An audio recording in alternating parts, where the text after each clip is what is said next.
I saw it coming from miles away. I better speak up if I got something to say, 'cause it ain't over until she sings. You had your reasons, you had a few, but you know that I would go anywhere for you, 'cause it ain't over until she sings. I just need to get it off my chest, yeah, more than you know, yeah, more than you know. You should know that baby you're the best, yeah, more than you know, yeah, more than you know, yeah, more than you know, yeah, more than you know.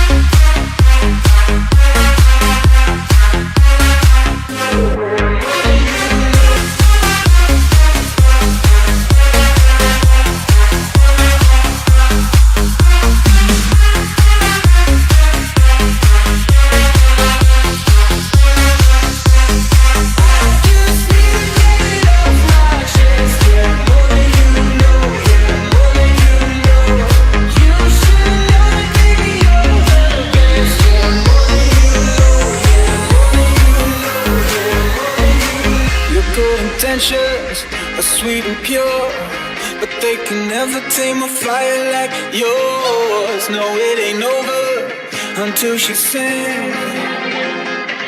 Yeah. Right where you want it, down on my knees. You got me begging, pretty baby, set me free, 'cause it ain't over until she sings.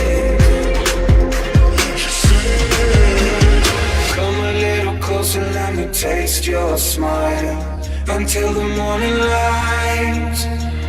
Ain't no going back the way you look tonight. I see it in your eyes. I just need to get it off my chest, yeah, more than you know, yeah, more than you know. You should know that baby you're the best, yeah, more than you know, yeah, more than you know, yeah, more than you know, yeah, more than you know.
Assalamualaikum, selamat petang, selamat datang semua.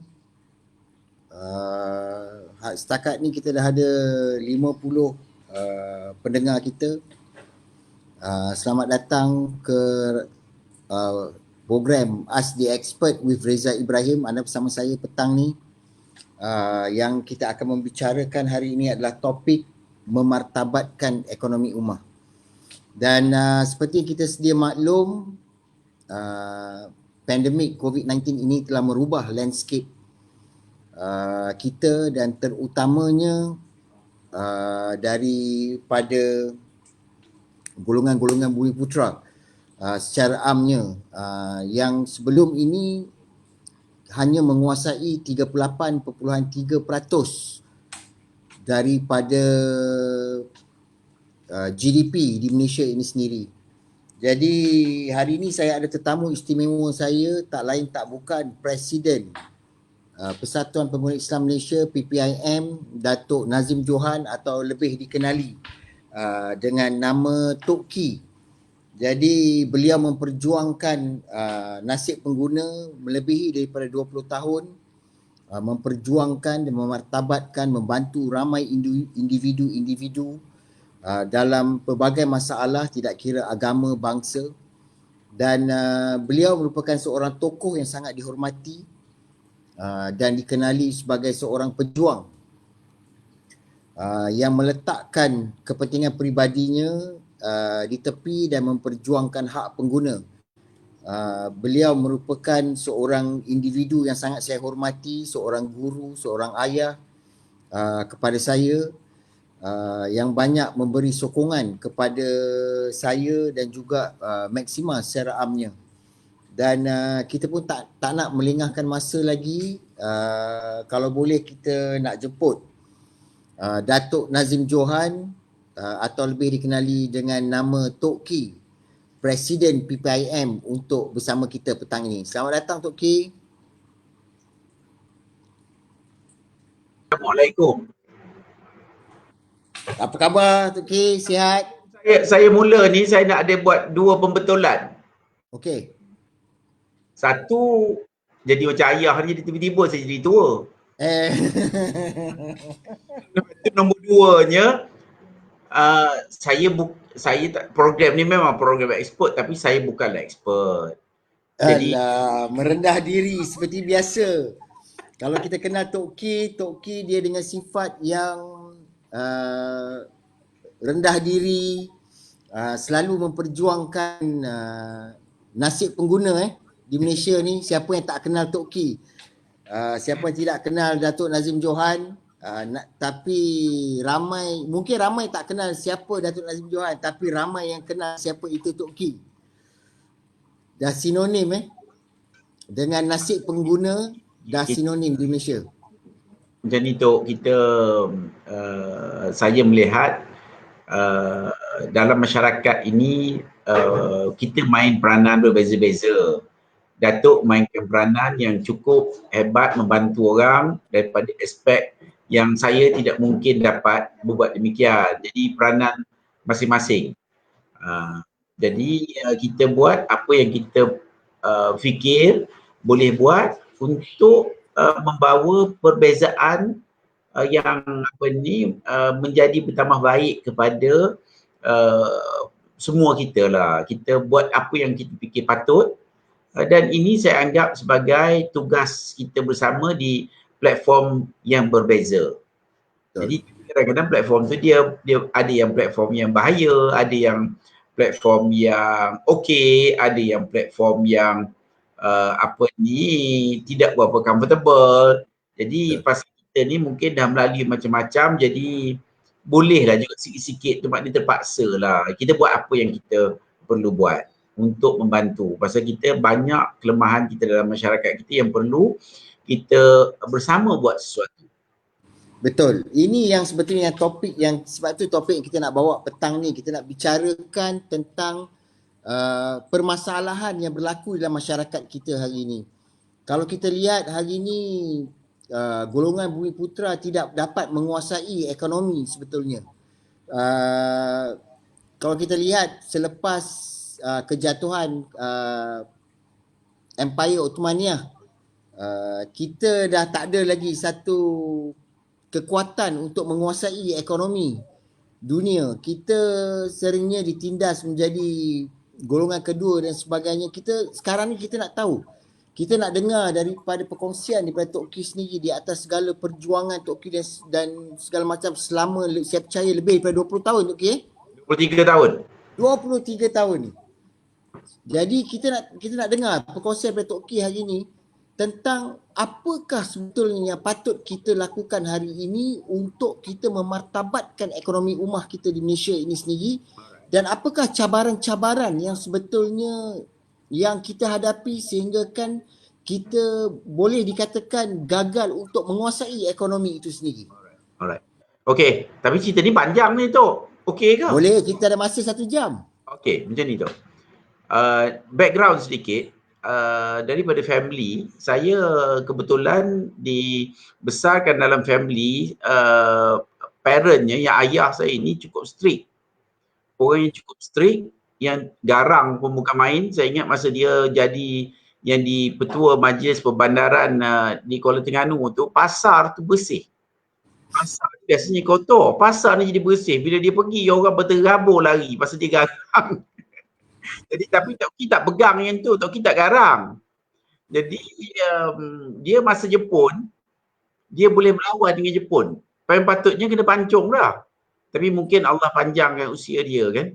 Jadi mungkin disebabkan apa yang dia buat itu, kita budak-budak kita perhati dan kita rasa kita perlu buat sesuatu untuk membela kebenaran. Jadi asasnya adalah untuk membela kebenaran.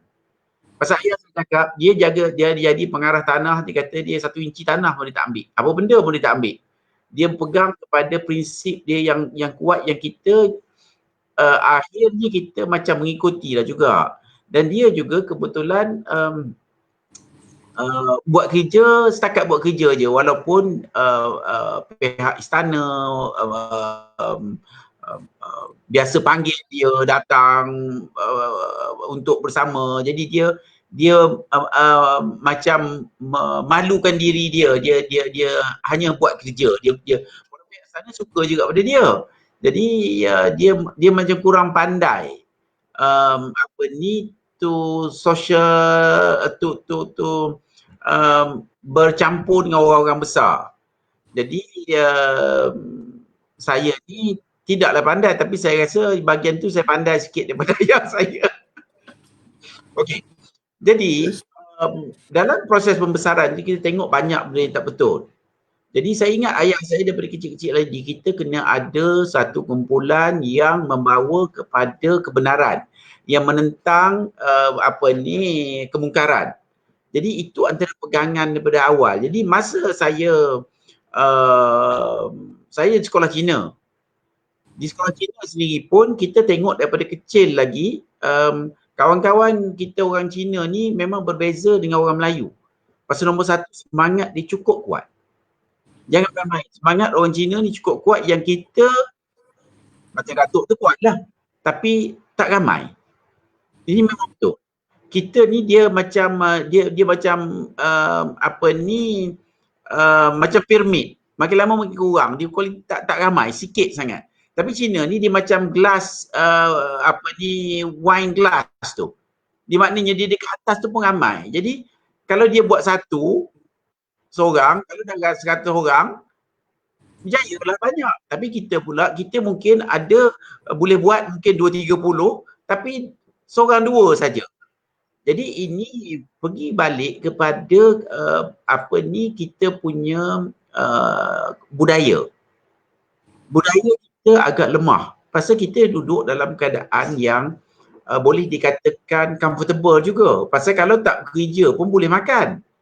Maknanya kita boleh kita buang buah rambutan di satu tempat 3-4 tahun, kita lalu kat situ, kita boleh makan buah rambutan yang tumbuh daripada biji yang kita buang. Jadi tak ada masalah. Kalau kita banding dengan orang Cina, dia datang ke Malaysia ni antaranya untuk mencari rezeki pasal di sana susah. Jadi dengan budaya susah tu dia datang, Lim Gotong datang dengan seluar pendek, dengan kayu pikul tu satu. Lepas tu generasi dia sendiri pun duit dia dah bilion. Maknanya dia buat kerja habis-habisan sehingga mendapat hasil yang kita tak explore. Pasal kita mudah, macam anak-anak, kebanyakan anak-anak pun kalau kita tidak latih mereka untuk faham perjuangan, jadi kadang-kadang dia jadi tidak nampak. Jadi latihan ni sebenarnya, kesukaran ni cukup baik sebenarnya pada saya lah. Tapi orang cuba mengelak kesukaran. Kalau kita atasi kesukaran, kita akan jadi hebat. Macam Datuk melalui macam-macam. Jadi memang kalau nak bandingkan dengan ramai Cina pun tak ramai juga yang macam boleh upaya berbagai-bagai aspek macam Datuk. Jadi ini kita kena ajar masyarakat kita. Yang mana ini adalah kekurangan nombor 1 sebenarnya. Saya melihat kegagalan ini menggagalkan daripada budaya yang gagal kepada attitude kita. Gagal kepada akhlak pun kita gagal. Ya, pasal kita tidak dapat mengoptimiskan keupayaan kita bila kita tidak ada cabaran. Kalau saya kebetulan, katakan kita tengok orang-orang yang biasanya lah, orang anak-anak, orang yang kaya itu, dia menghadapi masalah adjustment diri dia. Pasal dia boleh ikut apa yang dia nak. Jadi bila dia keluar, dia asyik bergaduh je dengan orang. Pasal dia ingat cerita dia je. Jadi bila dia bergaduh orang, mana datang rezekinya tu? Jadi Betul. benda yang kita lihat, dia tidak pandai adjustment. Senyum pun tak payah senyum pun, dulu dia dapat makan juga, elok je. Jadi hari ini kalau kita tak senyum, jangan tak senyum. Kalau kita buat tak betul kontrak pun tak dapat. Contohnya lah. Jadi kena sentiasa senyum lah. Jadi benda ini kita tidak ajar masyarakat kita, dan hari ini benda yang kita tengok pasal ramai pegawai kita, orang-orang Melayu ni menjadi pegawai kerajaan. Bila dia jadi pegawai kerajaan, dia mempunyai kuasa.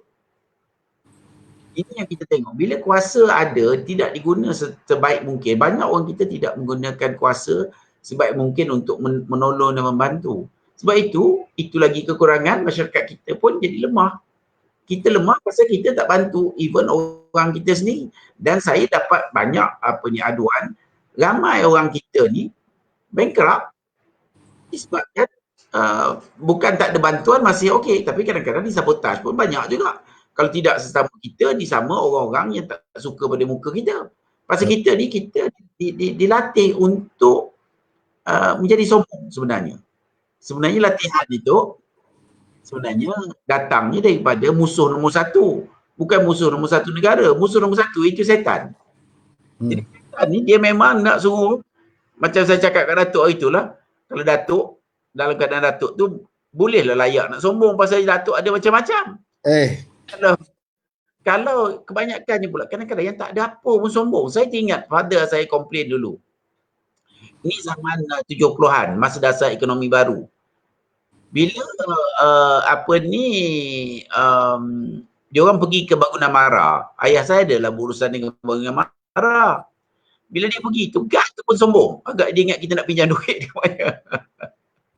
Jadi ini antaranya. Jadi kita menggunakan kuasa kita untuk melupakan diri disebabkan bisikan syaitan yang ajak kita ikut dia.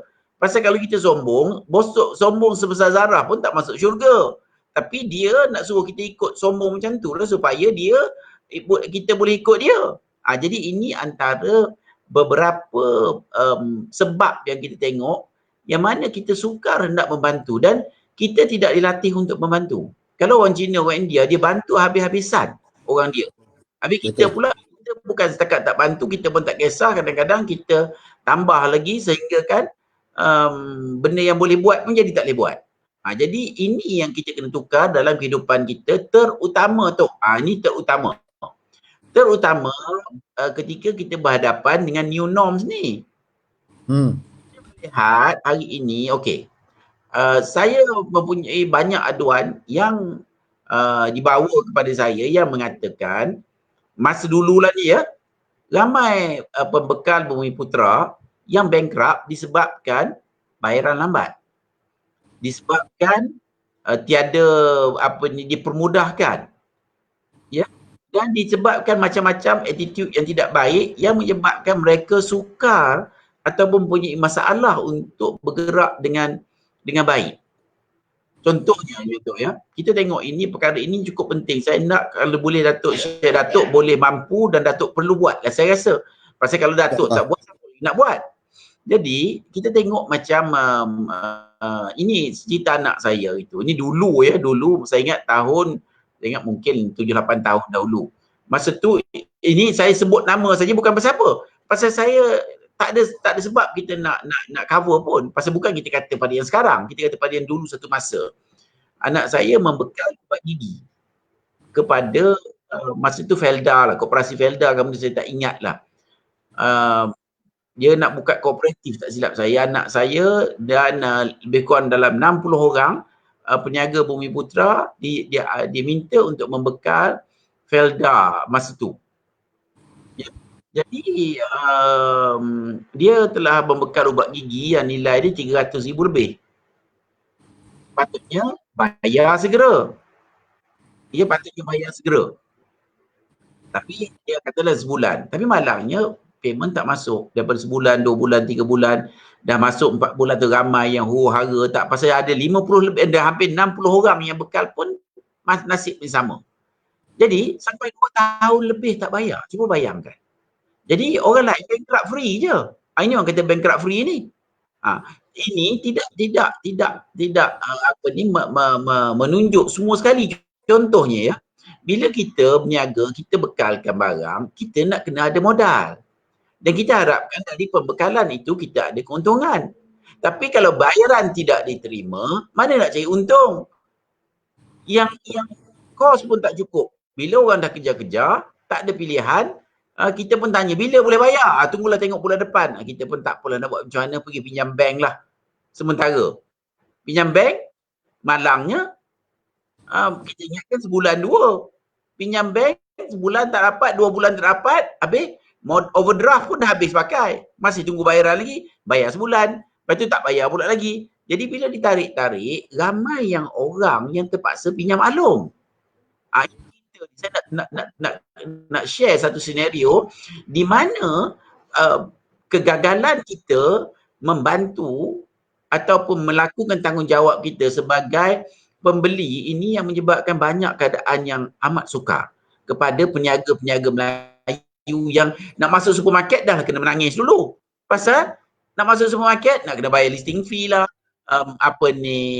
segala promotion fee lah, segala benda. Jadi contohnya macam yang dibekal tadi, dah lah bayar lambat sampai bankrupt habis, yang 50 orang tu habis bankrupt. Jadi bila nak mula balik, pasal nak kumpul 50 orang ni bukan mudah berniaga, modal ada yang sejuta, ada yang 500,000. Jadi ini yang kita lalui, ramai peniaga kita melalui senario seperti ini. Okey. Jadi kalau dibayar, kalau ikut Islam, maknanya kita tidak boleh lari. Saya melihat yang boleh menyelamatkan kita hari ini adalah Islam itu sendiri. Lain pada itu saya tak nampak jalan sebenarnya. Kalau kita pegang kepada pegangan Islam, maknanya kita disarankan bayar sebelum peluh kering. Ini bukan nak minta bayaran sampai berpuluh-puluh kali peluh kering pun tak bayar juga. Jadi ini yang menyebabkan kita jadi huru-hara. Okey, bila pinjam dengan bank aja, kalau kita Datuk tahu kan, maknanya kita amat risau dengan riba. Dia terlibat riba pula. Dan riba pula tak pasal-pasal nak kena berlawan, berperang dengan Allah dan Rasul. Tak cukup itu pula, bank dah habis pinjam pula dengan alung. Lagilah satu cerita. Sampai duduk rumah pun tak ada akhir, perniagaan pun tutup, apa pun tak ada. Jadi kena lari. Lepas tu nak berniaga mula balik. Dah sitos dengan siklis pula lagi. Jadi inilah benda-benda yang kadang-kadang kita nampak mudah tapi ia menjadi halangan kepada kita. Sebab itu 60 tahun pun kalau kita tengok, apa perniagaan yang maju tu orang Melayu? Datuk banyak mana dapat bantuan kerjaan tu? Banyak ke Datuk dapat bantuan kerjaan untuk mulakan syarikat Datuk atau maju sampai hari ini? Sampai peluh kering kan? Ya? Berpeluh? Sampai peluh kering. Okey. Jadi ini bukan main-main. Pasal, kita bayang semuanya Melayu. Yang patutnya menolong tapi kita pun tidak menolong. Macam saya sebut tadi, kita tak menolong. Jadi kita kena ubah. Ini yang kita tadi. Kalau sebelum COVID, kita lalui perkara ini, ada yang bertahan. Tapi new norm ni, kita hendak semua pakat membantu. Kita tak nak tengok lagi pegawai kerjaan yang tinggal senyuman dia di rumah. Tak boleh jadi macam tu. Atau pegawai bank ke. Atau mereka yang berkuasa tidak harus behave. Itu yang kita cerita ni. Rasulullah dihantar untuk membetulkan akhlak kita. Banyak akhlak pun nak senyum pun susah. Jadi benda rupanya bukan senyum kena duit. Ini bila seperti apa ni sedekah datang baru senyum pasal nak gantikan dengan duit. Jadi ini yang kita perlu betul-betul faham. Maknanya new norm ini mengharapkan satu perubahan kepada yang lebih baik. Contohnya dulu mungkin tak bersih, sama masjid pun tak bersih. Tahfiz pun kotor, ada apa ni dapurnya kotor, tikus pun ramai. Ini aduan yang sahih yang datang kepada saya yang banyak kita budak kita tak pasal-pasal ada penyakit. Jadi ini kita perlu lihat secara serius untuk membawa perubahan kepada masyarakat kita. Kalau tidak, kita sukar nak menghadapi. Pasal cabaran akan datang lebih kuat. Jauh lebih kuat berbandingkan cabaran sebelum ini. Jadi kalau kita pula letak pula lagi hurdle kat sana, hurdle kat sini, sedang eloklah kita pun tak sempat nak hidup, dah boleh mati. Nah, ini yang asasnya. Dan kita kena ubah lah. Maknanya menolong tu maksud saya betul-betul menolong. Ini bukannya tolong pergi ke Bomo, jual goreng pisang pun nak kena cari Bomo pasal tak nak orang sebelah meniaga goreng pisang juga ke. Benda-benda macam ini kena ubah. Kita kena ubah kepada yang baik. Kalau kita nak bawa kebaikan, ni selepas COVID ini pasal cabarannya cukup besar. Cabarannya lagi besar sebenarnya. Apa ni, Datuk? Pasal contohnya hari ini kita tengok macam mana orang di Amerika saja pun 38 juta orang jobless. Jadi kalau kita tidak buat sesuatu, kita pun akan jadi begitu. Pasal orang jobless dia tak beli barang dalam 3 orang. Jadi barang kita pun tak laku. Jadi kita kena betul-betul ikhlas, bersungguh-sungguh untuk membawa perubahan ini supaya kita dapat bawa perbezaan kepada masyarakat kita supaya kita tidak terus dihina. Ini hari ini orang hina kita ni pasal kita lemah. Betul tu. Orang hina kita. Tapi boleh tak kita katakan hari ni sebetul perkara yang paling penting yang kita kena betulkan dulu adalah sikap kita. Sebab memang.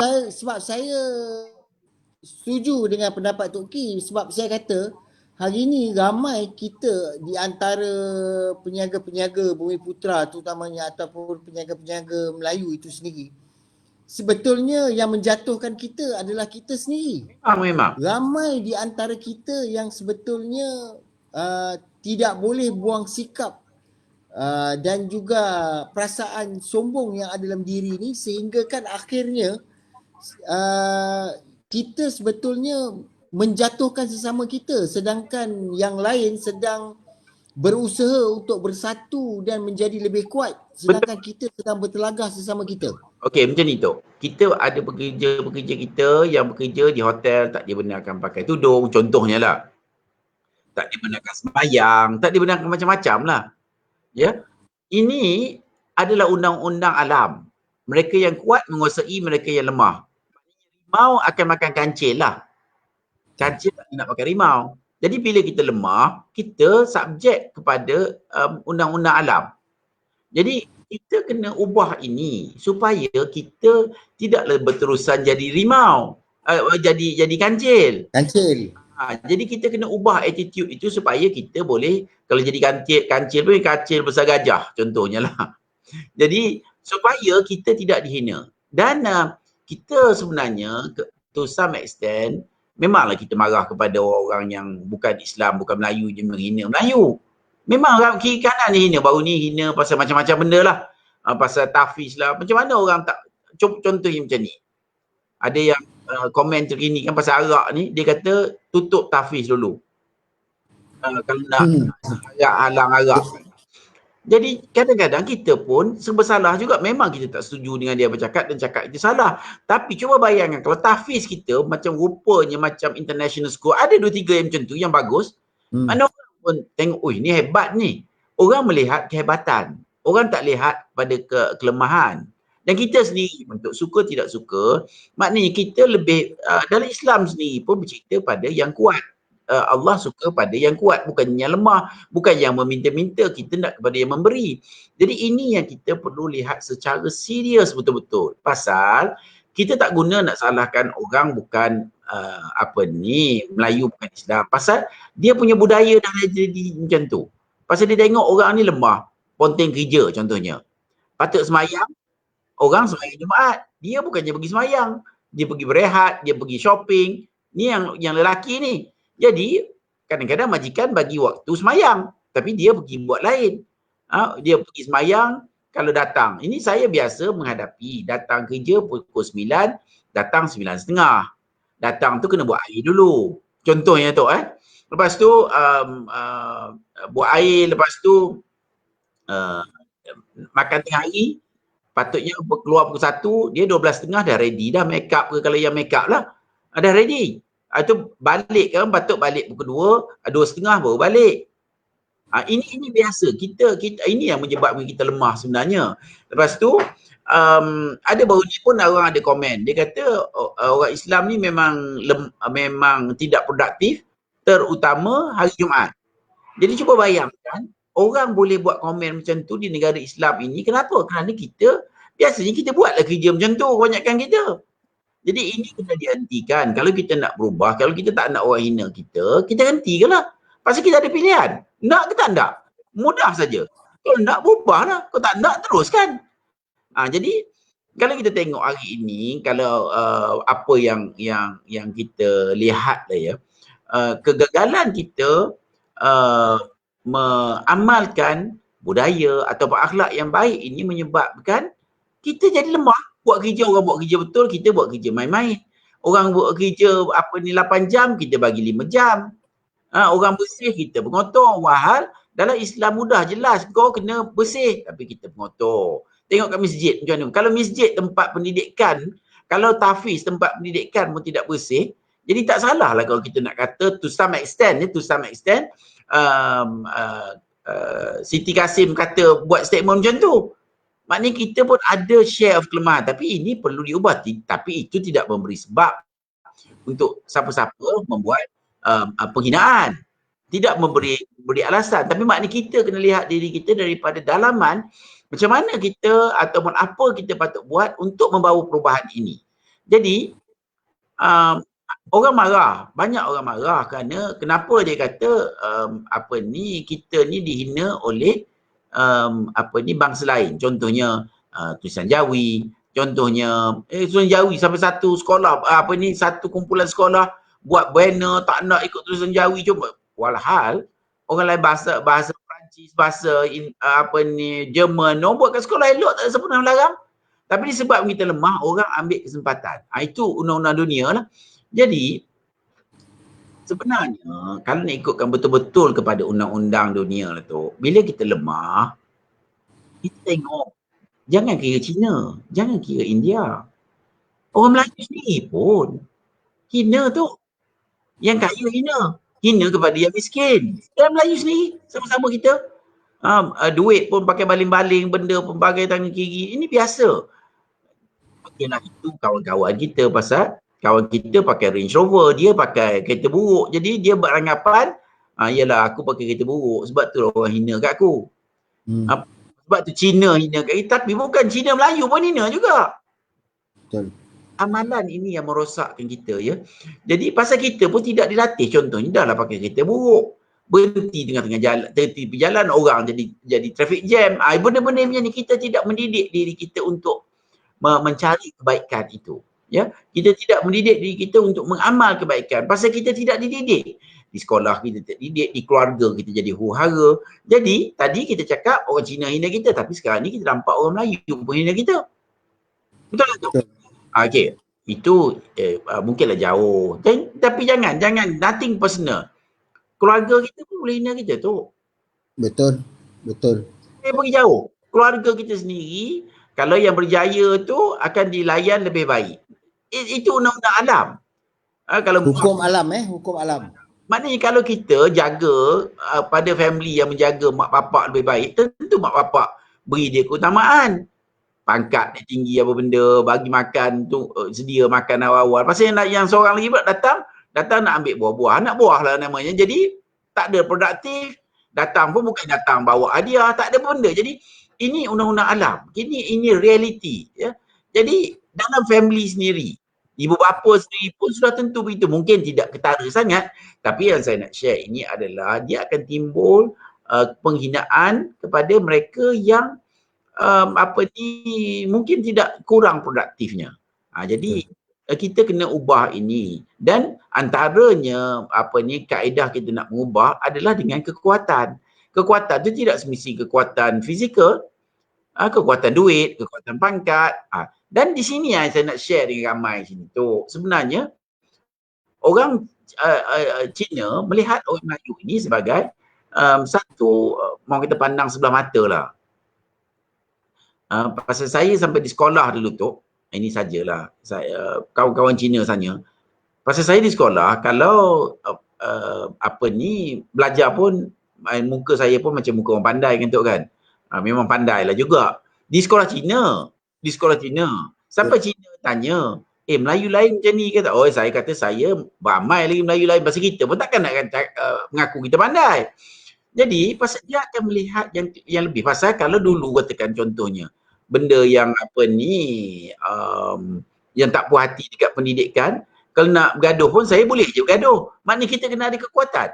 Maknanya kalau nak katuk kepala pun kita kena katuk lah. Bukan saya nak mengajar benda tak baik, tapi mengajar kita membela maruah kita. Jangan biarkan orang pijak kita sana sini sehingga kita ni tak ada tempat. Sehingga kita tidak ada tempat untuk walk tall. Kita kena walk tall pasal itulah maruah kita. Kalau kita tak jaga maruah, kita nak jadi apa? Tak jaga maruah pun tak masuk syurga je tu. Ya? Betul, tapi cabaran kita sekarang paling besar adalah sikap. Saya rasa masalah kita ni adalah kalau kita nak memartabatkan terutamanya daripada konteks ekonomi itu sendiri, saya rasa satu-satunya yang boleh kita buat adalah ubah sikap kita, buang perasaan hasad dengki dan kita kena mula bersatu sebab saya rasa daripada segi ekonomi di Malaysia sangat lemah. Tok, dia mudah je tu. Sekarang ni ada dua jalan, jalan kiri, jalan kanan. Nak hina atau nak dihormati? Nak dihormati ambil jalan kanan, pilihlah. Dan benda ini boleh buat pasal kita dah tengok. Kita dah tengok kalau kita bersungguh, kita berpakat, pasal Allah pun dah janji. Janganlah kita dia taat kepada Allah dan taat kepada Rasul. Jangan kita ada berselisih kerana kita akan jadi gentar dan hilang kekuatan. Ini janji Allah ni. Hilang kekuatan dan dia juga kata kalau kita kita akan dilanda penghinaan sampai selagi kita tidak mengamalkan berpegang kepada tali Allah dan tali Rasul. Jadi benda ni benda yang simple, benda yang very elementary yang bukannya nak pergi macam nak buat roket, nak pergi ke bulan. Jadi pilihan ada. Pilihannya bukan susah pun, tapi disebabkan orang Melayu ni tabiat dia tidak elok, dia tidak kisah.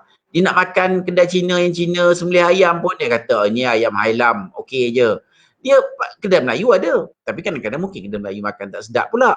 Kadang-kadang buat teh tarik pun nak kena makan kedai India, Hindu, pasal kedai Hindu sedap sikit, orang Melayu ni nak buat teh tarik pun tak tahu walaupun dia meniaga di kedai tu. Jadi attitude dia kena ubah. Patut dia meniaga kedai, dia kenalah pandai buat teh tarik. Ini bila orang teh tarik cuti dia pun tak tahu nak buat teh tarik. Jadi attitude ini daripada sejarah.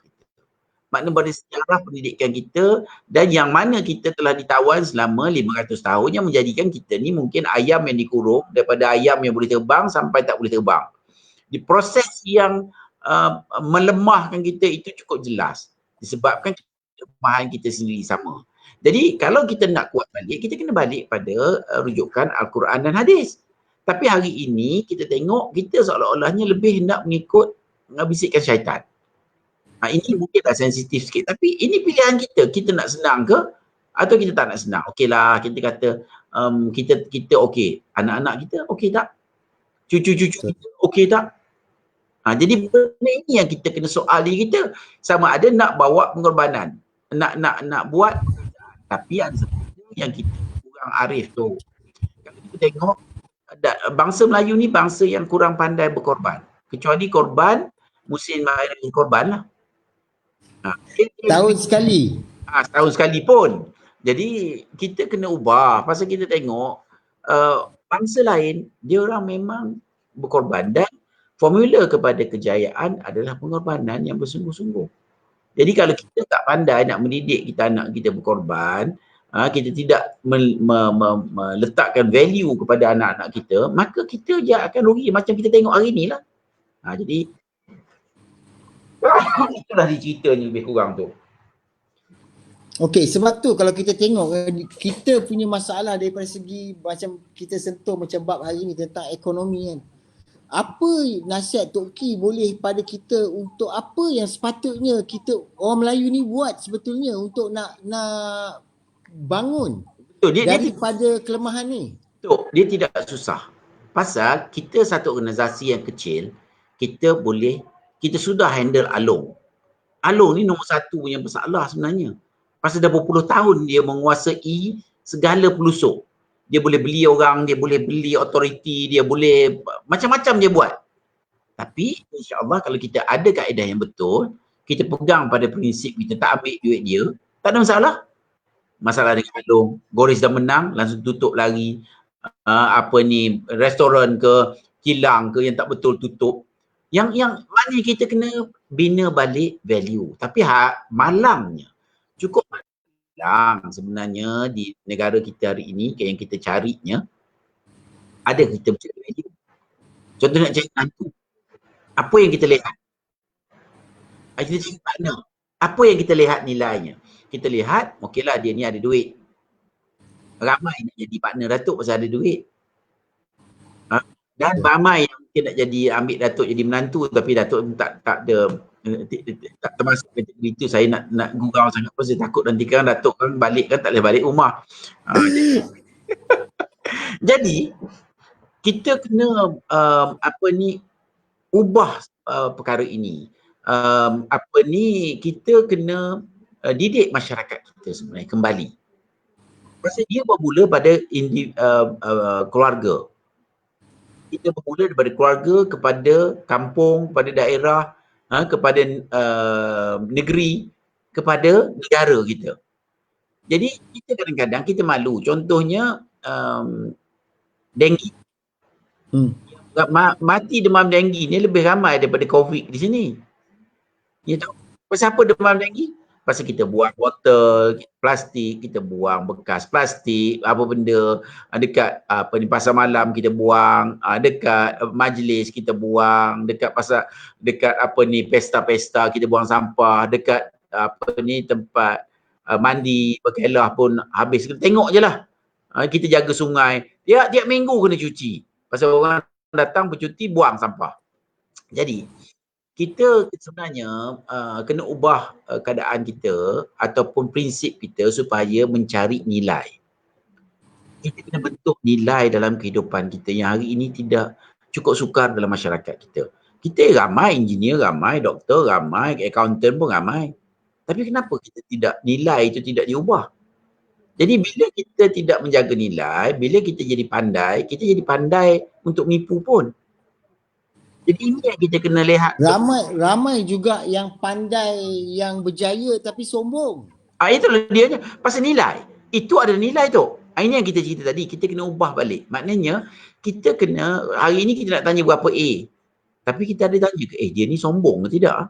Contohnya dia ni pandai berurusan isu-isu kemanusiaan. Kita cuba bayang ke dapat menantu sombong, duduk pun tak duduk elok, tak menolong orang, pentingkan diri. Cuba bayangkan. Itu yang sebab masalah rumah tangga pun banyak. Pasal selama hari ni kita mencari orang yang pandai. Sebenarnya patutnya kita juga mencari yang mempunyai value yang jelas. Jadi value ni macam tak berapa nak nampak tu. Tidak ada kepentingan. Jadi value ni yang kita kena tengok. Contohnya pentingkan diri. Contohnya ada makanan. Dia je makan. Orang lain masa kita tak didik ya. Orang yang datang balik tak ada makanan. Tapi dia meratah.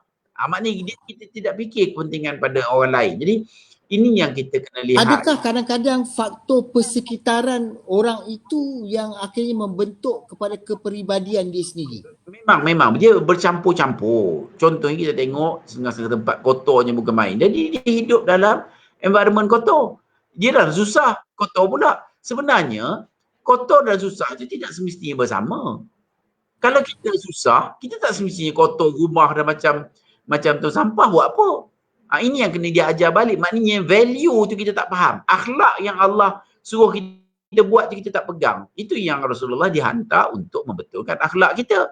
Jadi benda-benda yang macam ni yang kita kena lihat betul-betul serius supaya kita dapat berubah. Dan saya selalu bercakap dulu, malaikat turun ke baru nak berubah? Sekarang ni COVID pun dah turun. Kalau tak berubah juga tak tahu, takkan nak tunggu raksasa turun baru nak berubah. Dan ini ada peluang kita berubah. Ubahlah. Kenapa kita tak nak berubah? Untuk membawa kepada kebaikan. Sedangkan kita ni disaran untuk membuat benda-benda yang baik. Tapi kita tidak. Kita nak ambil yang sombong. Pasal setan tu bisik dia sombong. Sombong ni elok. Jadi inilah yang kita harap kita dapat kongsi supaya bersama kita bawa perbezaan tu. Bersama kita bawa. Datuk berat lah tanggungjawab pasal Datuk ramai orang nak kena jaga, nak apa benda. Tapi cuba bayangkan kalau orang yang bilangannya besar, sanggup berkorban. Itu adalah prerequisite untuk maju. Kita kena ramai yang sanggup berkorban. Ini macam contohnya isu saya tengok isu Siti Kasim. Di grup kata okey pergi marahlah kat dia. Tapi bila marah, ialah memang dia pun patut kena marah. Tapi bila dia nak buat police report, dia kata oh saya sibuk, saya ni. Jadi tak ada, pengorbanan tidak ada. Macam keyboard saja, setakat keyboard saja. Jadi nak ke mana perginya? Jadi inilah yang kita kena tukar family kita supaya mereka sedar benda-benda yang penting, jangan membazir. Jadi iyalah, alhamdulillah raya tahun ni tidaklah ada pembaziran. Sate ambil 10, 5 tak makan, yang 5 lagi buang. Makan kambing, ambil berpinggan-pinggan. Kambing pun sampai setengah tempat, sampai 10 ekor kambing tu. Betul. Akhirnya buang. Jadi ini yang jadi pembaziran yang Allah kata jangan membazir, tapi membazir itulah kita punya forte. Kalau musim apa ni, puasa, makannya banyak kemain sampai lepas tu nak berjalan pun dah tak boleh. Pasal dah kenyang sangat. Jadi pasal kita sebenarnya, kawan saya tanya kenapa orang Melayu dengan orang Islam haprak. Saya rasa mudah je. Mudah je kita haprak dan kita lemah pasal kita tak ikut Islam. Yang mana satu banyak mana yang kita ikut Islam. Dan kadang-kadang kita tengok orang yang berjaya itu mereka memang mengikut nilai Islam. Cuma dia tidak daripada segi akidah. Tapi amalan saja pun boleh membawa perubahan. Apa lagi kalau kita memegang akidah itu. Sebab kalau kita tengok kan sekarang ni, sebetulnya saya percaya ramai orang-orang Melayu yang berjaya di Malaysia ni sebetulnya. Dia terlalu tinggi. Dia ada saya kawan saya tu baju apa ni kot dia saya rasa lah tu tak sampai gitu tu. Baju kot 200,000 tu. Kot apa dia pakai? Pergi bulan? Tak, kalau pergi bulan atau jadi Superman okey je. Ni tak jadi Superman pun. Pasal hari saya tengok itu saya ingatkan waiter. Pasal dah jadi pelik. Tapi bajunya buat di Italy. Datang orang Italy datang buat fitting kat sini. Itu satu. Buat 3 helai baju. Masa dia kaya. Duit dia punya. Itu silap konsep. Banyak kita. Sebab tu macam saya kata sebetulnya ramai orang Melayu yang hebat-hebat sebetulnya. Tapi macam mana nak meletakkan diorang semua pada satu platform ekonomi yang saling membantu di antara satu sama lain untuk sama-sama naik dan bukan saling menjatuhkan di antara satu sama lain. Itu dia kena balik-balik. Maknanya saya tengok kadang-kadang kelemahan kita ini kadang-kadang luar biasa. Pasal kelemahannya tak masuk akal. Saya ingat itu satu Dewan Perniagaan Melayu jemput saya pergi untuk dinner. Datuk pernah dengar 9 course Chinese food? Biasa Cina buat 7 course. Tapi ni orang dia buat 9 course Chinese food. Makan Chinese food ini di Palace of Golden Horses. Nak kena pakai pula black tie. Jadi saya tanya dia, itu nak black tie ni aku dah tak boleh pakai yang dulu-dulu lah. Kita tak pakai dah benda ni. Itu bukan susah je pergi sewa kat kedai perkahwinan tu. Ada semua black tie. Itu pun yang Cina juga punya. Kita bercerita pasal Dewan Perniagaan Melayu. Kalau Cina dia buat mesyuarat dia di sekolah je tu. Di sekolah je. Di Dewan Sekolah. Dan lepas derma 200,000, 300,000 kat Dewan Sekolah. Sebab tu Dewan Sekolah ni saya pergi beberapa Dewan Sekolah Cina tu lebih besar daripada Dewan hotel-hotel itu. Pasal duit banyak. Duit dia orang dalam simpanan ni berpuluh-puluh juta. Kita nak bagi duit untuk hadiah kepada SPM pun RM10 pun susah satu subjek. Saya masa sekolah tu saya dapat duit juga. Sekolah Cina. Pasal result saya baik. Macam handsome saya lah juga. Dapat bawa balik duit. Tapi di sekolah ni di 40 tahun selepas itu pun hari ini yang kita tengok apa yang kita hadiahkan budak-budak kita. Ini di sekolah Cina tu dia whiteboard dia yang boleh cetak tu terus tu. Betul, betul. Kita, ya Allah, mana berapa tempat Petronas adalah. Saya tengok tempat lain, bukan mudah. Dan dia tiap-tiap classroom, semua aircon tu. Sebab tu saya rasa kita ni sebetulnya jauh ketinggalan sebetulnya daripada bidang ekonomi. Dan memang jauh sangat. Dari Kalau kita tak ubah attitude kita, kita memang hanyut. Dan benda ni boleh ubah. Mudah sangat kalau nak ubah. Macam yang apa kita buat, yang kita cuba buatlah selama hari ni. Benda yang kita lihat sebagai misi impossible. Tapi boleh je. Bukan susah mana pun. Jadi macam Toki lancaran BMF kan, ya, Buy Muslim First. Dia tu sebetulnya salah satu inisiatif yang sangat baik untuk mendukung. itu terlalu kecil kalau nak buat. Tapi cuba bayangkan, saya nak share satu benda tu ya. Cuba bayangkan, ini saya boleh katakan sebagai manifestasi kelemahan kita. Datuk tengok paper star. Tengok paper star kan? Dah lama tak buka Star. Dah dululah. Dia orang Melayu. Dulu. Memang minat Star je. Pasal Betul. kita Star ni edit sikit pada paper Melayu ni tak ada kelas. Dan dalam Star pula penuh dengan iklan. Dan artikel-artikel yang menghina Melayu. Melayu beli juga.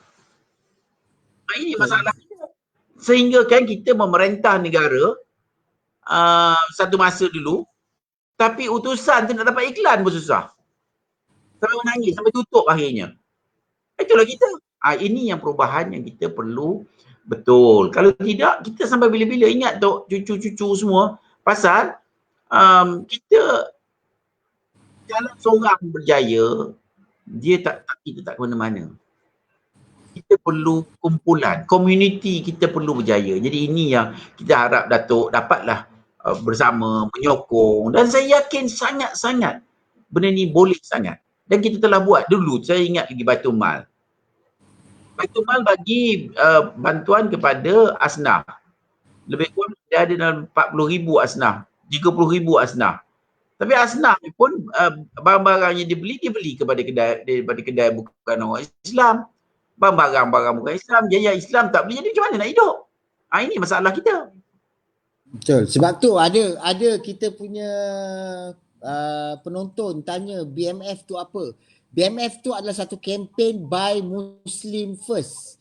Jadi kita beli produk-produk keluaran Muslim supaya kita boleh menyokong peniaga-peniaga Islam supaya kita boleh memartabatkan ekonomi. Kerana kita merasakan hari ni kita ada kuasa pembeli, tetapi cuma kerana kita tidak bersatu dan tidak menyokong di antara satu sama lain, akhirnya kita tak boleh pergi ke mana. Kita memang. Jadi ini yang kita menjadi bangsa yang lemah.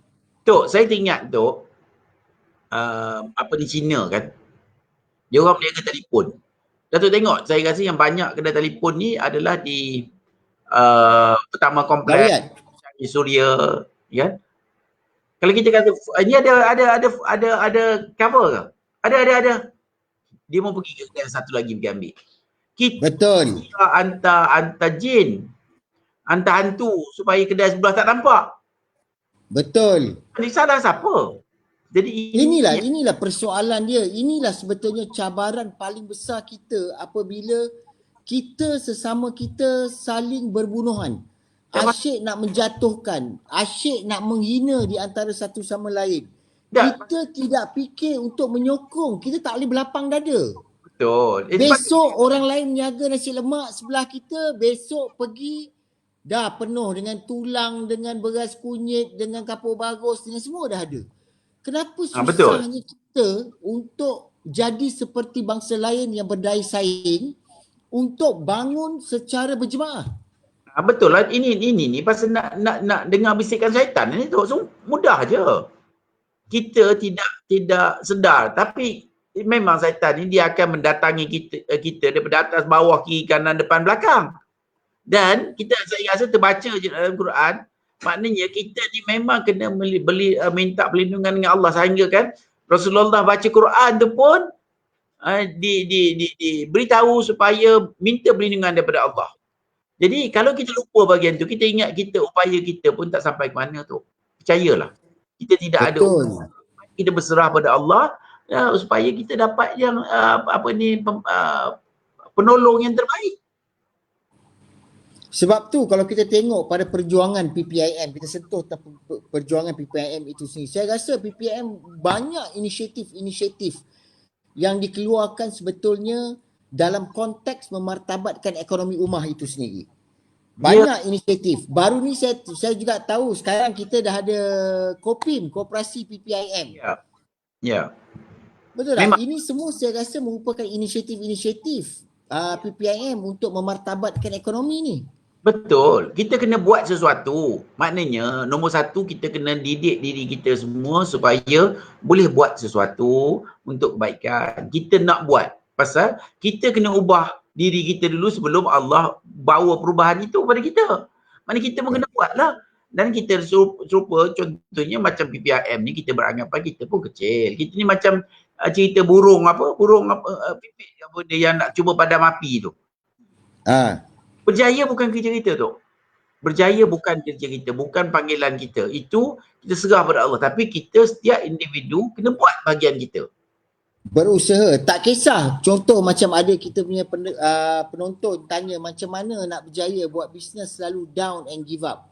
Sebab tu kenapa saya rasakan kita perlu mempunyai satu semangat jati diri yang sangat besar. Kita tengok PPIM, kita ada sebahagian program buat PPIM, program Patriot. Ya. Betul tak? Ya. Untuk bangunkan jati diri. Saya merasakan hari ini bangsa kita perlu bangkit, perlu bersatu. Kita jangan lagi toleh ke belakang. Inilah masanya untuk kita saling berganding bahu untuk membantu di antara satu sama lain untuk memartabatkan ekonomi kita. Inilah peluang kita. Datuk, itu salah satu. Itu tunggu Datuk lah tu. Betul, insyaAllah. InsyaAllah. Banyak lagi kita akan usahakan bersama di antara Maxima dan juga PPIM. Nanti keterlibatan saya secara langsung dalam koperasi PPIM. Alhamdulillah. InsyaAllah akan sama-sama boleh berjuang dengan Datuk untuk kita sama-sama memartabatkan ekonomi ummah. Saya rasa kita berjalan di satu jalan yang sama. InsyaAllah. Saya nak buat satu fatwa untuk Datuk. Okey. Fatwa je macam ni. Datuk tu dah kena wajib kena tolong. InsyaAllah. Pasal kadang-kadang sunat. Macam ni tu, ada orang dia kahwin sunat. Ada orang kahwin wajib, ada yang haram. Tapi yang setengah-setengah tu wajib dah maknanya. Macam wajib dua, ada juga. Tak, insyaAllah. Sebab saya merasakan apa yang kita bawa di Maxima itu sendiri pun, saya rasa apa yang kita bawa adalah selari dengan apa yang diperjuangkan oleh Tok Ki sendiri. Jadi kita nak jadikan Maxima ni satu platform. Dan platform inilah yang akan kita gunakan sebetulnya untuk memberi manfaat kepada orang lain. Karena itu tagline di Maxima itu adalah transforming life. Apa yang kita cuba buat adalah membantu seramai orang mungkin untuk transform life dia. Daripada tak ada apa-apa kepada something, menjadi orang yang sangat bermanfaat. Sebab tu saya rasa keterlibatan saya di dalam PPIM dan juga di dalam, terutamanya dalam insyaAllah dalam koperasi PPIM itu sedikit sebanyak, tak adalah sehebat apa saya pun, tetapi insyaAllah dengan sedikit ilmu yang saya ada, bolehlah saya sambut perjuangan Tok Ki. Dia bukan sedikit, dia kena banyak lagi pasal orang berupaya dia kena bantu lebih lagi nak buat macam mana. Dan nasib boleh lebih daripada 1 juta insyaAllah. Alhamdulillah. So, sebab saya rasakan inilah yang kita perlukan dan saya percaya kepada semua kita punya pendengar-pendengar kita hari ini, kepada siapa yang belum menjadi ahli kepada koperasi PPIM, daftarlah sebagai koperasi PPIM, kerana saya rasakan ini juga satu peluang yang bagus untuk kita sama-sama berganding bahu memartabatkan ekonomi bangsa kita sendiri daftar sebagai ahli, kita bersatu. PPI, Kita bersatu, kopim.com. boleh masuk koppim.com. Ya, ya. Atau kalau tak, boleh jumpa saya. Kepada ahli-ahli Maxima Cantik. yang nak daftar koperasi PPIM, boleh jumpa saya. Boleh jumpa pihak pengurusan Maxima. Bagus tu. InsyaAllah kita akan uruskan. Nanti kita tolong uruskan untuk koperasi PPIM. Dia kopim, KOPPIM. KOPPIM, koperasi PPIM. Ya. Bukan kom. Kopi, betul. Thank you. Betul, Right. insyaAllah. InsyaAllah. Okey, ada yang pendengar kita kata, Assalamualaikum Tok Ki, saya berniaga catering, modal kurang nak buat pinjaman blacklist. Adakah ada senarai syarikat pinjaman yang boleh bagi pinjaman? Ada tak? Boleh minta ke Mara ke mana-mana? Ada tak? Tekun lah kot. Kalau tak banyak, tekun boleh bagi. Kalau tak banyak tekun Okey, Nur Amali Halis. Okey, mungkin you boleh Google tentang tekun untuk bantuan. InsyaAllah tekun boleh bantu. Kepada ahli-ahli Maxima yang nak berdaftar dengan Kopim, boleh melalui saya ataupun pihak pengurusan Maxima. Nanti kita adakan borang. Tok Ki kan, kita akan siapkan borang. Yap. Dia online pun boleh. Online tapi apa boleh. pun kita buat macam ni lah. Tok, mungkin sebagai pesanan lah Tok. Kita sekarang ni kita ada kaedah yang boleh insya-Allah mengembalikan hak dan maruah kita. Tanpa menghina orang lain Tok. Maknanya Betul. kita kuat, kita tak menghina orang. Kita bukan nak hina, nak bawa kesedaran ini. Jadi kita perlu buat sesuatu secara serius, betul-betul serius dan buat pilihan ini. Sementara ada yang kita boleh buat. Kalau dah jadi macam di setengah-setengah tempat urusan menjadi tidak baik, contohnya zaman bintang 3 dulu ke. Jadi itu cabaran kita sudah mungkin terlalu sukar untuk kita buat. Semasa kita boleh buat ni, kita buatlah yang terbaik. Betul, sebab hari ni kita bukan mempertikaikan ataupun tentang hak bangsa-bangsa lain. Tidak. Apa yang cuba kita sampaikan dalam program kita hari ini, memartabatkan ekonomi ummah, apa yang cuba kita sampaikan hari ini adalah apa yang perlu kita ada pada bangsa kita supaya kita boleh berdaya saing dengan bangsa-bangsa lain. Apa value yang ada pada bangsa lain yang baik yang boleh kita guna pakai supaya kita menjadi lebih baik. Dan itu yang cuba kita nak sampaikan kepada semua orang hari ini. Kita tidak boleh selamanya menjadi lemah. Kita harus bersatu, ambil value-value yang baik. Kalau kita lihat bangsa-bangsa lain boleh maju, bukan sahaja bangsa-bangsa yang ada di Malaysia, malah di seluruh dunia. Apa sahaja nilai-nilai baik yang ada yang boleh kita ambil guna pakai untuk bangsa kita bangun dan boleh menguasai ekonomi dunia. Ya, dan itu ini yang kita nak perjuangkan. betul, dan ini bukannya terlalu sukar dan dia tidak perlu contohnya nak kena berkorban satu kaki kita nak kena potong, tidak. Ini beli makanan, beli barang, sokong, itu saja dan pengorbanan lah. Betul. Itu yang perlu kita buat. Kita takut hari ni sebab kita rasakan kalau bangsa kita tidak berubah, kita biarkan kita dipijak. Sebetulnya ada kalanya kita yang biarkan orang lain melabel kita, memijak kita. Betul. Disebabkan kita tak ada daya saing yang cukup baik. Kalau kita ada daya saing yang baik, orang akan pandang kita. Memang. Dan kita pun tu asyik bergaduh sama-sama kita. Betul. Bergaduh. Tak faham, prasangka, bubuhlah semua sekali tu. Jadi bila nak dapat bantuan Allahnya? Betul. Ini yang kita nak cuba elak ni. Sebab tu kadang-kadang saya selalu pesan, sebab apa yang guru saya pesan, dia kata buatlah kebaikan kerana ada kala pada waktu kita buat kebaikan, ada kala rezeki belum mendatang. Tetapi musibah telah menjauh. Dan pada ketika kita buat sesuatu keburukan, ada kala musibah belum mendatang tetapi rezeki telah menjauh. Ya, Itu yang kita tak nak. Kita betul. tak nak hari ni bangsa kita saling berbunuhan di antara satu sama lain. Saling menjatuhkan di antara satu sama lain. Asyik nak buka aib orang lain. Tak perlu. Apa yang kita perlu tunjukkan adalah kekuatan kita sebetulnya. Apa yang kita ada Betul. sehingga kan kita boleh dihormati. Yelah, siapa nak hormat kita?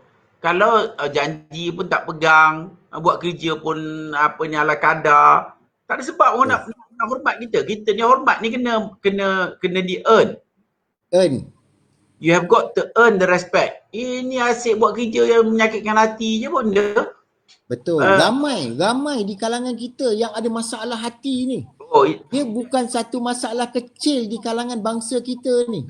sebab itu apa ni kan Islam kata kalau baik hati baiklah semuanya. Jadi hati tu tak baik. Jadi macam mana? Jadi macam mana nak baik hati makan benda yang haram, curi masuk waktu pejabat. Jadi memang itulah bila kita dah terlibat dengan benda-benda yang tidak baik, jadi macam mana nak jadi hati tu baik? Dia mudah aja. Betul. Ya. Sebab tu itulah cabaran kita sebetulnya. Jadi kepada semua pendengar kita hari ni, alhamdulillah hari ni kita dengar sendiri daripada seorang tokoh yang dihormati yang memperjuangkan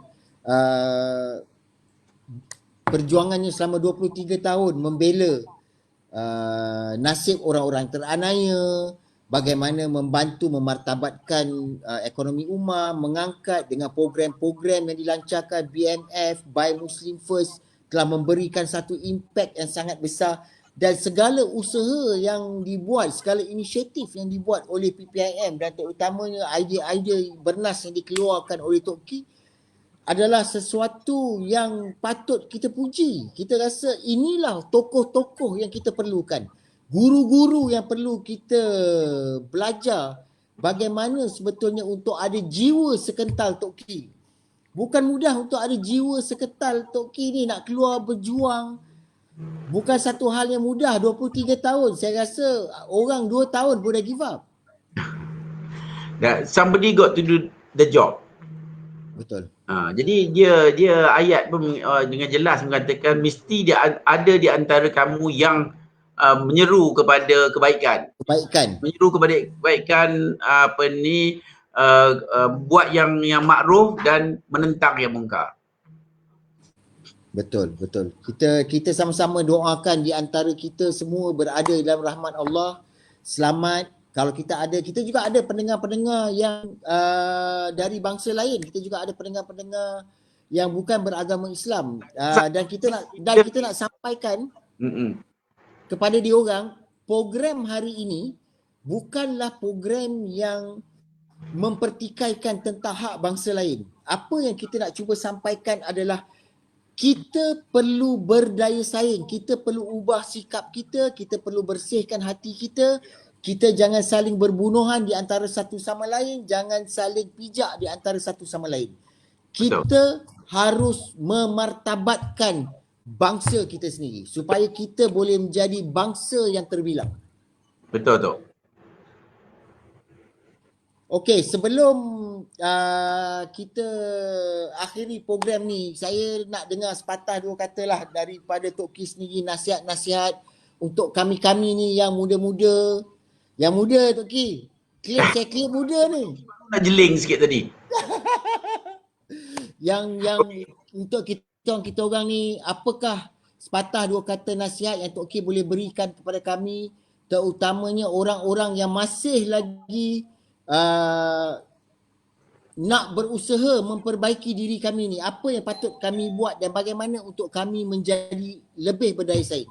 Okey, kalau dapat, terutama melihat daripada zaman post-COVID ini, terutamanya ya, kalau boleh kita perlu meletakkan azam kita atau direction kita atas kertas.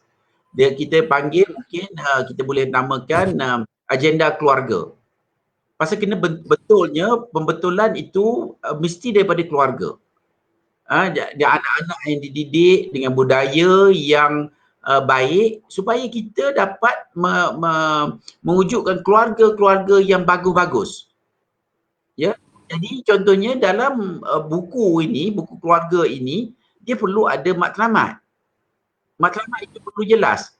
Ini ada saya tengok yang kaya-kaya tiap-tiap minggu pergi makan dekat hotel 4-5 ribu dalam satu keluarga yang 5-6 orang makan dekat hotel. Cooknya daripada Itali, daripada Perancis, macam-macam lah. Adakah itu perlu? Contohnya, maknanya kita kena ada dasar. Apa kita nak dasar? Dasar nak simpan duit berapa persen? 5% daripada pendapatan ke? Kalau ada duit. Okey, kalau tak, lepas tu kita dasar silaturahim. Kena ada supaya keluarga faham ini pasal silaturahim ni. Musim COVID ni tak adalah bergaduh. Tapi musim lain pasal suami duduk keluarga Johor, yang ni di Kelantan, dia nak bergaduh lah. Pasal tak ada ketetapan. Maknanya dulu saya tengok ada satu orang tu tiap-tiap tahun rumah dia je. Jadi tentulah isterinya pun marah. Jadi dia akan jadi pada masalah. Jadi yang seelok-eloknya maknanya pada nak buat keluarga. Tapi pada yang ada sekarang pun dia perlu ada dasar terhadap penjimatan. Dasar apa ni, mengelakkan pembaziran. Dasar pengorbanan. Dasar untuk kesihatan. Ini sihat pun tidak, macam mana? Jadi kena ada, okey nak exercise. Jangan kita ikut orang Melayu. Banyakkannya dia exercise dia sebelah petang, dia bukan exercise pun dekat taman. Dia berjalan dekat taman. Kalau dia tengok orang Cina pukul 5 pagi dia dah bersenam dekat taman tu. Pasal kita nak siap, okay, nak makan apa benda. Jadi benda-benda ini kita kena cari kaedah macam mana nak perkasakan diri. Diri perlu diperkasa kalau nak dihormati. Kalau tidak, kita teruskan begini aja pun tak ada masalah. Suka hati kita. Yeah. Sikap kita kena ubah. Kita kena lebih berdaya saing. Kita jangan bunuh sama kita. Kita kena perbaiki apa saja kekurangan yang ada. Kalau kita boleh ambil nilai-nilai yang baik daripada bangsa-bangsa lain, kita ambil guna pakai supaya kita ini jangan lagi dihina sebagai satu bangsa yang lemah. Satu bangsa yang dilabel sebagai satu bangsa yang tidak boleh berubah. Kita nak hari ini kita suka melihat anak bangsa kita bangkit. Anak bangsa kita menjadi satu individu-individu yang mampu memberikan kesinambungan, keperkasaan kepada generasi yang akan datang. Dan itu yang kita nak. Dan terima kasih Tok Ki kerana di atas masa yang diluangkan. Saya tertarik dengan tadi satu nasihat Tok Ki. Bangsa Melayu juga harus belajar tentang menguasai keuangan. Kerana itu pada minggu hadapan, pada Khamis hadapan, kita ada tetamu seorang lagi yang akan berceritakan tentang topik keuangan, dan orang itu tidak lain tidak bukan adalah Abang Abu yang akan mekanik keuangan yang akan menceritakan, membahaskan topik keuangan untuk minggu depan. Jadi dalam Ask the Expert minggu depan, saya minta semua pendengar-pendengar Khamis 4 Jun 3 petang log in, share page Ask the Expert with Reza Ibrahim, kerana setiap Khamis kita akan menampilkan tokoh-tokoh the expert untuk membicarakan topik-topik bagaimana untuk kita menjadi lebih baik, bagaimana kita boleh meningkatkan diri kita sehingga kita menjadi orang-orang yang berjaya. Terima kasih Tok Ki sekali lagi. Assalamualaikum. Nanti insyaAllah besok kalau tak ada apa-apa kita jumpa di Malakat Mall. InsyaAllah nanti kita jumpa lagi. Sekali lagi terima kasih Tok Ki. Salam hormat. Terima kasih kepada anda semua yang menonton. Terima kasih banyak-banyak. Kita jumpa lagi minggu depan. Sehingga kita berjumpa lagi. Assalamualaikum. Salam hormat. Jom kita perkasakan diri kita menjadi insan yang berguna. Assalamualaikum. Salam hormat dan jumpa anda semua.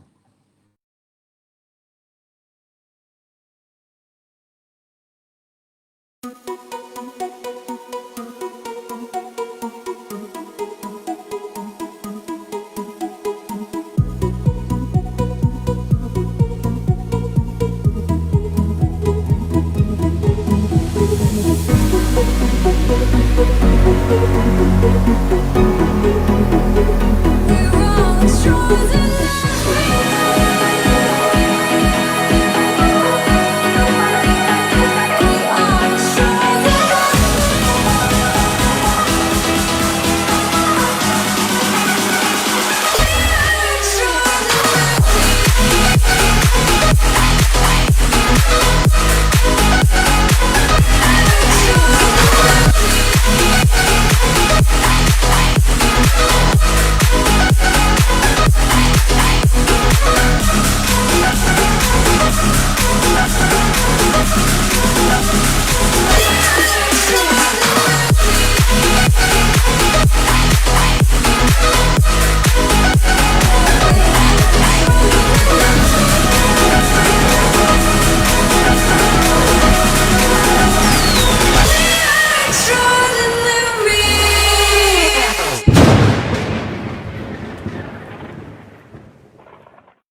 rindunya nak balik kampung. Syazah, tahun ni raya tak ada balik kampung. Mana boleh balik kampung, kita kan kena stay at home. Mira, I nak minta maaf tau kalau I ada buat salah, silap ke. Kita tak boleh bersentuhan, kan kena buat macam ni. Lupa ke? Selamat Hari Raya, maaf Zahir dan Batin. Selamat Hari Raya, maaf Zahir Batin kepada seluruh warga Maxima. Kalau nak pergi raya, jangan lupa bawa mask.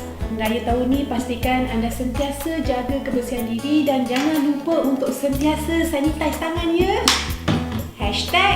#Raya dekat rumah.